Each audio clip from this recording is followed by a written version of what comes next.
Good afternoon, student. This is the lecture number 5 of unit number 1. In unit number 1, we are studying the introduction to management concept and managerial skill. In unit number 1, we have studied what is management, what are the different principles given by the F.W. Taylor and Henry Fayol, importance of management, role of management, characteristics of management, then what is administration, what is organization that we have covered till now. Okay, so today we are going to study the functions of the management, means what are the different functions performed by the managerial person or management that we will have to study. In functions of the management, we will have to study the planning, organizing, staffing, direction or directing, controlling. Is it on means on 5 parameters that management will function. Okay, the functions of the management are planning, organizing, staffing, directing and controlling. Okay, now first we will study what is planning.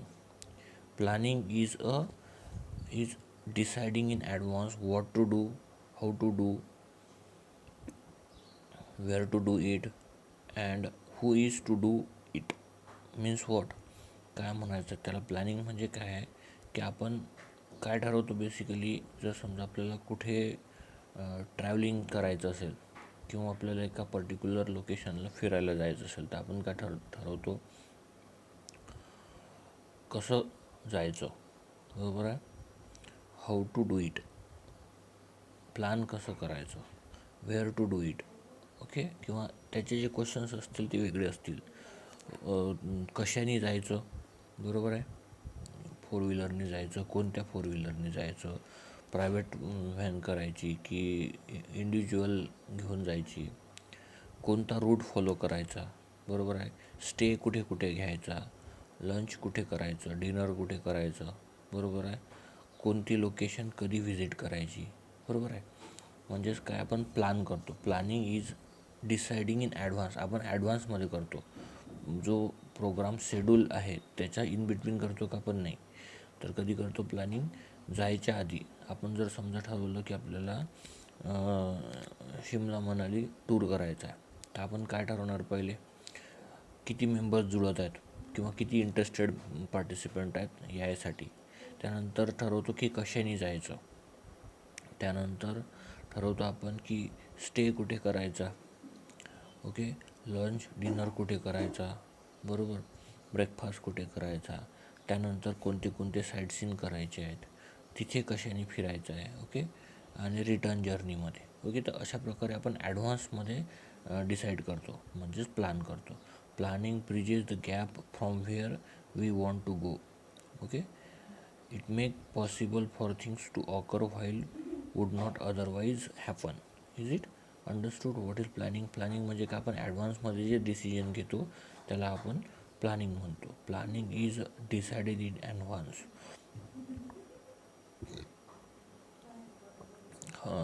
जसं example सांगितलं मी, त्यामध्ये questions काय generate होतील. How many members are interested, how to go, where to stay, then how many sight scenes will be there, what will be the return journey. Okay, or how we will return. Is it that the questions means answer of the question we will have to identify first. That is nothing but the planning of the particular activity. जर एखाद्या manufacturing किंवा कंपनीशी related जर questionnaire असेल तर काय असेल, what to do, how to do, when to do, then who will do it, where to do.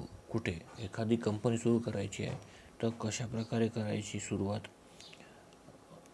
काय करायचं पहिले, तर काय करायचं. मॅन्युफॅक्चरिंग करायचं आहे तर काय मॅन्युफॅक्चर करायचं, हाऊ टू डू कसं करायचं, कधी करायचं, when to do, who will do it. Who will do it means ज्यांनी ठरवलं आहे तोच करणार. ओके, व्हेअर टू डू आणि कुठे कंपनी स्टार्टअप करायची. Okay, these questions will give you the advanced planning of the advanced decision for the planning. Okay, understood. Then next is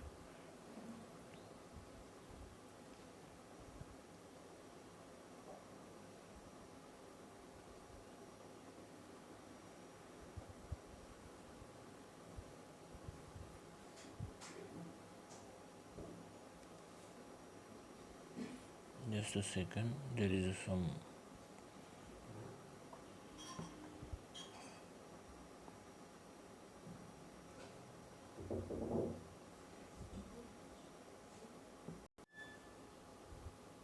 next आहे organizing. Okay, ऑर्गनायझिंगमध्ये काय असते बघा. Organizing is the process of identifying and grouping of the work to perform, define, delegating responsibility and authority, and establishing relationship for the purpose of enabling people to work most efficiently. म्हणजे काय, organize म्हणजे काय, we are just identifying and grouping of the work to be perform. म्हणजे आपण काय ठरवणार, पहिले जे ॲक्टिव्हिटीज आपण प्लॅन केल्या आहेत त्याचं आयडेंटिफिकेशन करणार, कशा प्रकारची ॲक्टिव्हिटी आहे. प्रत्येक सारख्या ॲक्टिव्हिटी एका ग्रुपमध्ये टाकणार, बरोबर आहे, परफॉर्म.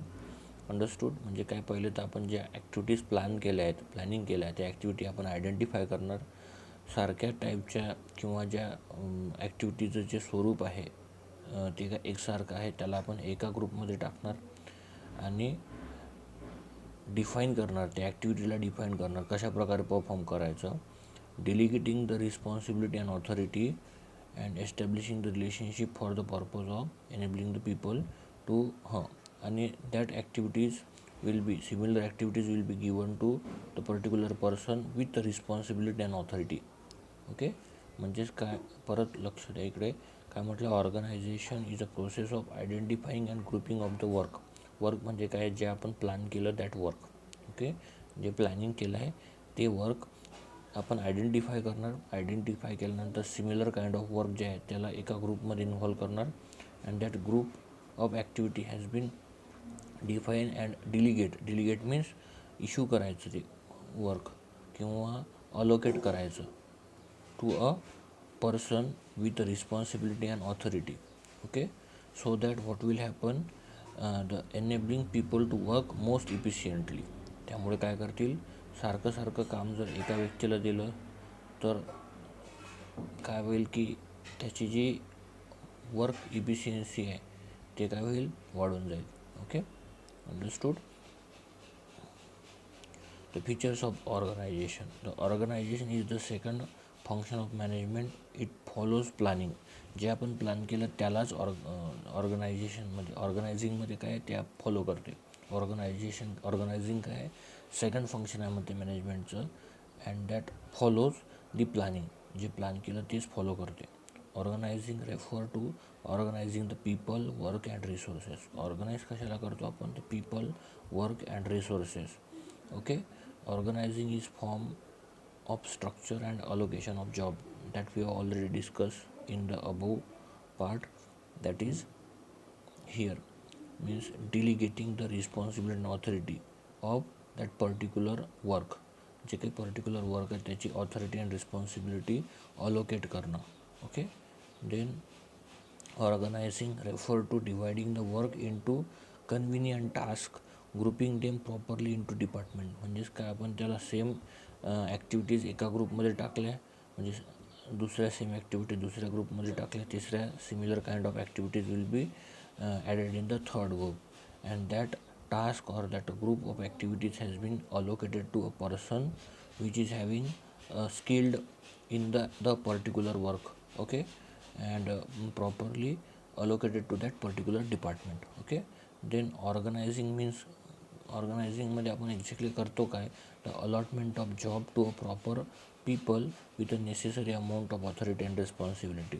आपण जेव्हा रोल ऑफ मॅनेजमेंट शिकलो, प्रिन्सिपल्स ऑफ मॅनेजमेंट, त्यामध्ये शिकलो आहे की without authority and responsibility work or goal can not be achieved. Okay, म्हणून ऑर्गनायझिंगमध्ये आपण काय करतो, it will be allotment of job or similar kind of activities added in the group to a proper people with the necessary authority and responsibility. Understood? Then organizing is essential. कशासाठी आवश्यक आहे, to get the benefit of specialization. Specialization म्हणजेच काय, त्या एम्प्लॉईचं skill किंवा knowledge कशामध्ये आहे ते आपण कसं काय डिव्हाइड केलं, तर similar kind of activities are added in the one group, another similar kind of activities are added in the second group, likewise in the third, fourth. Means whatever the number of activity. On that basis we make a group having same kind of activities, and that group is allocated to the proper people having a skill and knowledge. Okay. आणि ते कशासाठी beneficial आहे म्हणते, it is benefit of a specialization. त्याचं specialization जिथं असेल तेच काम त्याला आपण अलोकेट करणार. फॉर ऑप्टिमम तो काय करेल, optimum utilization of resources, for effective administration, for expansion and growth. Understood? From the starting of the management we are studying for the expansion of the and growth of the organization we will work. Okay. Then next function आहे staffing. आता स्टाफिंगमध्ये काय पाहतो आपण बघा. Staffing is the function by which the manager build an organization through the recruitment, selection, development of a individual as a capable employee. आता पहा, आपल्या कॉलेजमध्ये बऱ्याचशा कंपनीज येतात, त्या काय करतात, रिक्रुटमेंट करतात. ते कशामध्ये, कोणत्या फंक्शनमध्ये येते मॅनेजमेंटच्या, that is staffing. Staffing means selection process और रिक्रुटमेंट, सिलेक्शन, डेव्हलपमेंट. डेव्हलपमेंट म्हणजे काय, by providing the new recruited candidate, provided training to the new recruited candidate, okay, of individual as a capable employee.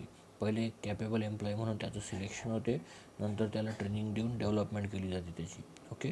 तर स्टाफिंगमध्ये काय येते, staffing फंक्शनमध्ये काय येते, the manager build and organisation कोणापासून बनते, new recruited candidate as well as the experience कॅन्डिडेटपासून organisation बनते. ऑर्गनायझेशनमध्ये काय करते, पहिले मॅनेजर नवीन रिक्रुटमेंट करते, सिलेक्शन प्रोसेस, डेव्हलपमेंट म्हणजे काय, की त्या एम्प्लॉईजला ट्रेनिंग देते of a individual as a capable employee. Okay. Then पाहता इथे या डायग्राममध्ये तुम्हाला इझिली अंडरस्टँड होईल की इथे इंटरव्ह्यूसाठी number of peoples are there, but out of that total number of candidates only one candidate is selected, right person for right job. Okay. Then features of staffing. आता फीचर्स काय असतात, staffing is a process of recruitment, selection and training of the employee. Okay. I have already told you that स्टाफिंगमध्ये काय येतं, recruitment, selection आणि training of that new recruited candidate. It is continuous process. ज्या ज्या नवीन technology येतात त्याच्यापासून त्या individual कॅन्डिडेटला अवगत करण्यासाठी नवीन नवीन प्रकारचे ट्रेनिंग किंवा काही कॉन्फरन्स कोर्सेस ऑर्गनाईज केले जातात. म्हणजे it is a continuous process for the development. It is necessary to procure right type of person for a right job. म्हणजेच हे खूप आवश्यक आहे, म्हणते की कशा प्रकारचा जॉब आहे कंपनीमध्ये आणि त्यासाठी राईट पर्सन सिलेक्ट करणं. Okay. Means right person for right job. Then it is necessary to train and develop human resource. तर ह्युमन रिसोर्स म्हणजे काय, जेवढे number of that employees has been selected or recruited by the organization or a company. Okay. And it is necessary to train and develop the human resource. Human resource means whatever the human resource available with us in terms of recruited employee. Okay. Understood? समजलं सगळ्यांना काय म्हणायचं. It is necessary to train, खूप आवश्यक आहे त्यांना training देणं आणि त्यांना डेव्हलप करणं. ट्रेनिंग देऊन त्यांना त्यांची डेव्हलपमेंट करणं, that is much more important for the development point of view or for the growth of organization point of view. Then next function is directing. तर डायरेक्टिंगमध्ये काय आहे बघूयात आपण. Directing is a process in which the managers instruct, guide and overview the performance of a worker to achieve the company goal. आता पहा, डायरेक्टिंग म्हणजे काय, supervision, one type of supervision. आता एक जे नवीन रिक्रुटेड कॅन्डिडेट आहेत, एम्प्लॉई आहेत, as well as the old employees are there, त्यांना काय करते, इन्स्ट्रक्ट करते. मॅनेजर काय करते, इन्स्ट्रक्ट करते. जिथे कुठे प्रॉब्लेम आला असेल तिथे गाईड करते. आणि after guiding or after giving some instructions, whatever the process followed by the employee, that will be overviewed in terms of performance of the worker. बरोबर आहे. म्हणजेच डायरेक्टिंगमध्ये काय येते की जो नवीन रिक्रुटेड कॅन्डिडेट आहे as well as the experience person आहे किंवा experience employee in the organization, that will be that candidates has been instructed by the manager, guided wherever the problems are arises, and after the guiding and instruction by the manager, that employee will perform some work, and that performance will be overviewed by the manager. Okay.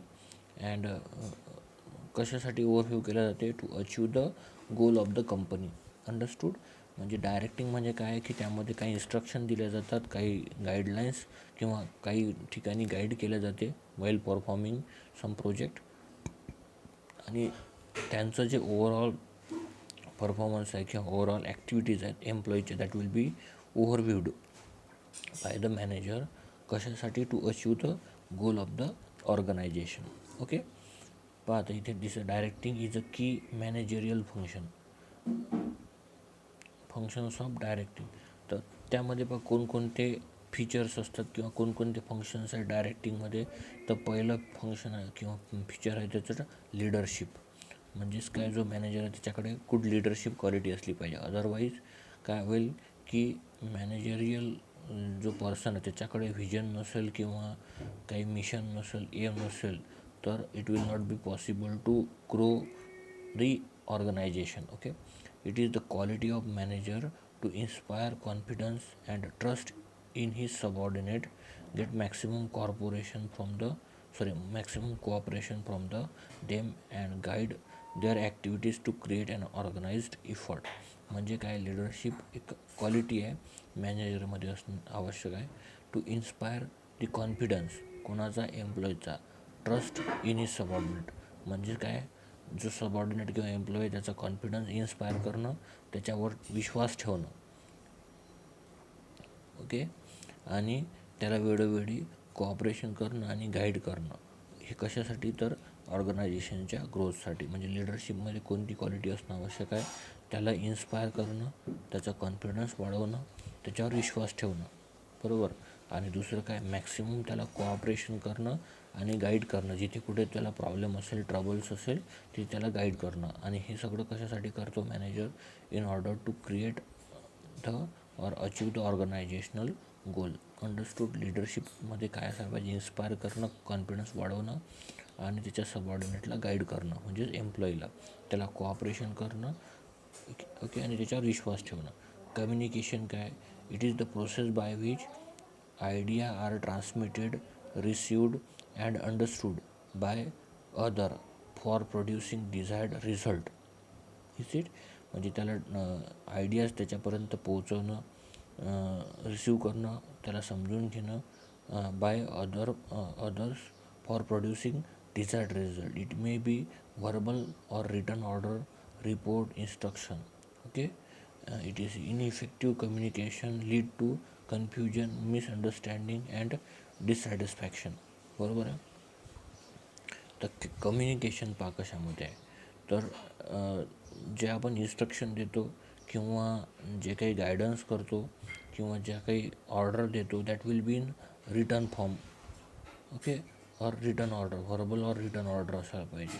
त्याचा report असायला पाहिजे. ज्या instructions आहेत त्या रिटर्नमध्ये जायला पाहिजे. त्याच्यामुळे काय होईल की कन्फ्युजन कमी होईल आणि ट्रान्सपरंट वर्क होईल. आणि जर असं नसेल तर काय होईल? Ineffective communication lead to confusion, misunderstanding and dissatisfaction. म्हणजे काय की एम्प्लॉईमध्ये कन्फ्युजन झालं, त्याचं मिसअंडरस्टँडिंग झालं, तर काय होईल? त्याचं डिससॅटिस्फॅक्शन होईल, तो नाराज होईल. बरोबर. त्याला कामात काही इंटरेस्ट राहणार नाही. परत पहा, कम्युनिकेशन म्हणजे काय?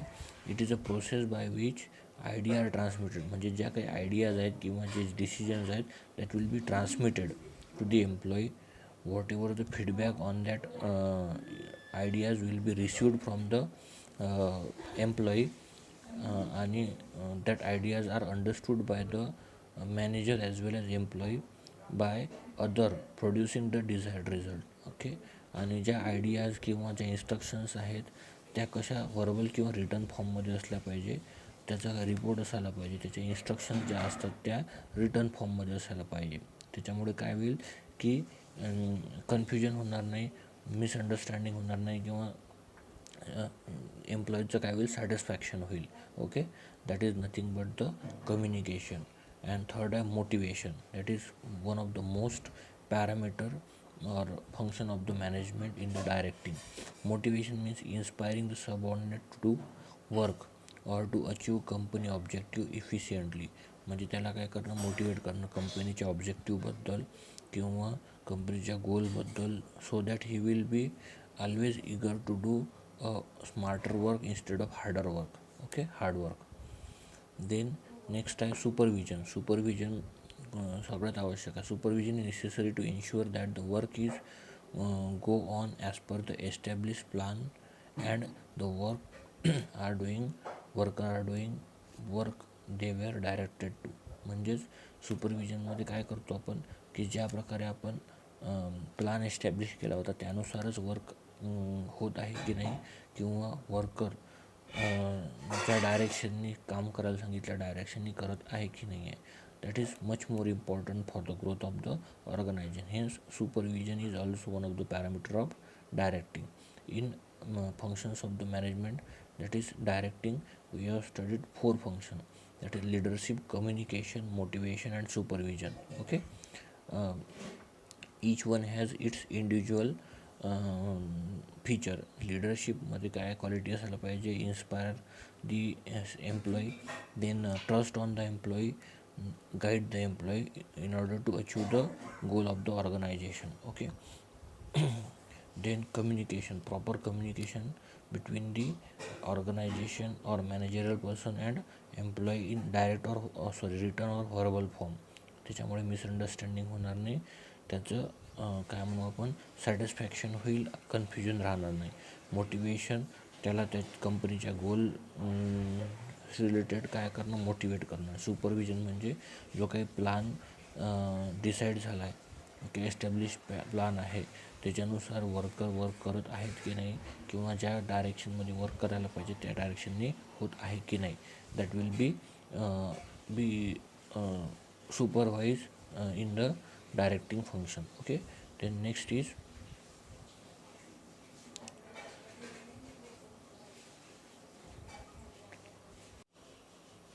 the next function is controlling, that we will see here.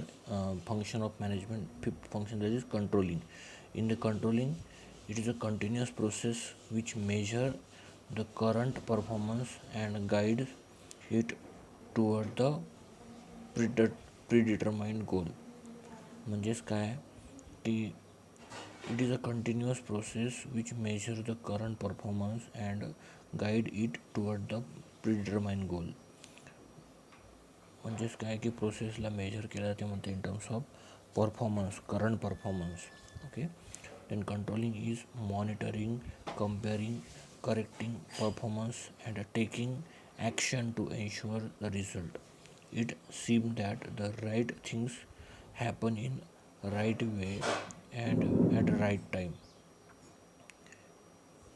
Controlling involve the following steps. त्यामध्ये setting up or establishment of a standard, measuring the actual performance, comparing the actual performance with established stand, take corrective action if needed. Okay, तर आपण इथे जर पाहिलं तर लक्षात येईल तुमच्या, आपण डायरेक्टिंग कंप्लीट केलं आहे.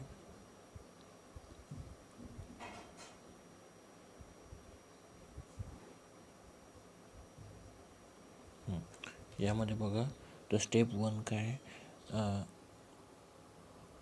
स्टेप 1मध्ये काय आहे, establish performance, objectives and standard.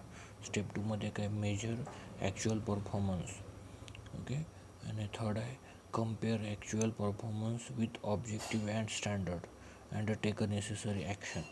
आता पहा, या कंपॅरिझनमध्ये जर काही आपल्याला डाऊट आढळला तर आपण नेसेसरी ॲक्शन घेऊ, आणि नेसेसरी ॲक्शन घेतल्यानंतर परत establish the performance, objective and standard. Okay, means until and unless we will be corrected all the errors in the manufacturing, until and unless we will not start the actual manufacturing. That's why it is been returned to the step 1, that is establish performance, objective and standard. Okay, understood? So this is nothing but the various functions we have studied. Functions of management, first is planning, then directing, then controlling. Okay,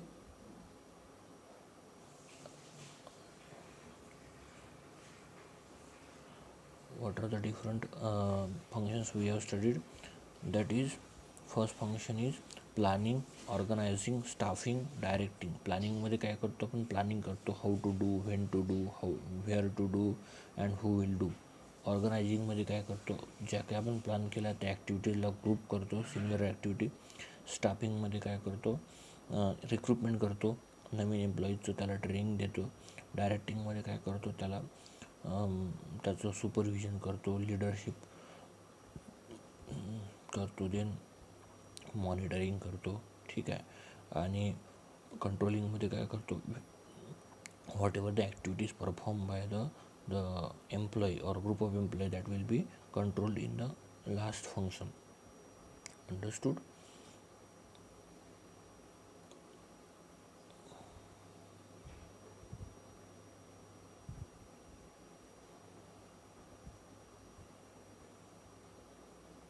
Then next we will have to study the types of planning. आता प्लॅनिंगमध्ये कोणकोणते types असतात that we will have to study. The first आहे coverage of ॲक्टिव्हिटी. कव्हरेज ऑफ ॲक्टिव्हिटीमध्ये दोन टाईप्स येतात, कोऑपरेट प्लॅनिंग आणि functional planning. Importance of content, the strategic planning, tactical operational planning, time period involve. आता त्या पर्टिक्युलर प्लॅनिंगमध्ये किती टाईम पिरियड इन्व्हॉल्व आहे, तर आपण long term planning, short term planning, जसं long term goal, short term goal study करतो, like that. Approach adopted, कशा प्रकारचा ॲप्रोच ॲडॉप्ट केला आहे? प्रोॲक्टिव्ह ॲप्रोच आहे ऑफ प्लॅनिंग आणि reactive approach of the planning on that basis. Then fifth आहे degree of formation, the formal planning किंवा informal. Formal means official related and informal means what we can see that informal plan. Okay. Then types of planning. आता types of प्लॅनिंगमध्ये काय? Coverage of activity पाहता पहिला आपण, तर corporate planning आणि functional planning. आता कॉर्पोरेट प्लॅनिंग कशाला म्हणतात? Planning is done at corporate level. Corporate means business organizational level. Determine long term objectives as a whole and to generate plans to achieve objectives. हे झालं corporate planning. आता functional प्लॅनिंगमध्ये काय? It is derived from corporate planning. आता basic plan कोणता आहे? तर corporate plan आहे. बट द फंक्शनल प्लॅन जे आहे ते आपण कॉर्पोरेट प्लॅन कसून घेतो म्हणते. Undertaken for each major function of organization like production, marketing, finance, that will be derived from the corporate plan. Then next importance of content. Then strategic planning. The strategic planning is a process in which the top management determine its vision, goal and objectives and long-term policies 3 to 5 years for the organization will be decided by taking into account all the external factors, strategic strength and weaknesses and risk, etc. The example of strategic planning may be diversification of business into new lines, new product, plan growth rate in the sale. Okay. The tactical operational planning. The tactical operational planning काय असते? Tactical planning involves how to resources should be used to achieve the goal, generally carried out at a lower level management. It is an extension of a strategic planning and done at various organizational unit. Okay, understood? Then next आहे time period involve. Time period इन्व्हॉल्वनुसार long term आणि short term अशा दोन activity. Strategic in nature and involve more than 1 year period and can extend to 15 to 20 year. Is it 1 year पेक्षा जास्त आणि extend कितीपर्यंत होऊ शकते? 15 to 20 years or so. Okay, that is long term planning. Short term planning usually cover 1 year. Okay, the short term plan are made with reference to long term plan because short term plan contribute to long term plan. बरोबर आहे. पहिलं आपण काय करणार? Short term plan करणार आणि त्या short टर्मपासून नंतर after getting the experience of 1 year okay, we will move toward the long term planning. Okay, the approach adopted. Which approach is adopted? That is proactive or reactive. The proactive planning involve designing suitable courses of action in anticipation of likely changes of environment. Proactive planning involves designing suitable courses of action in anticipation of likely changes of environment. The manager adopted proactive changes to do not wait for environment to change but take action in advance of environmental change. Example, emergency management. The reactive planning मध्ये काय होतं, reactive planning is the process whereby future action is detected in the response to whatever come from environment changes. This type of planning is scheduled in the environment which is fairly stable over a long period of time. Is it okay? So this is nothing but the reactive planning. Okay, then degree of formation, fifth type आहे formal planning and informal planning. तर this type of planning is written, rational, systematic, regular and well documented and called formal planning. Okay, it is a structural plan prepared by expert like engineer, economist and higher level. Okay, based on the result obtained from the environmental scan. Informal planning मध्ये काय असते, informal planning is undertaken generally by small organizations. This planning process is based on manager experience rather than based on systematic evaluation of environmental changes. Okay, so this is nothing but the informal planning. This planning process is a part of managers regular activity and is scheduled for small organization. Okay, so this is nothing but the type of uh, planning. Okay, the steps involved in the planning we will study in the next lecture. Okay, thank you.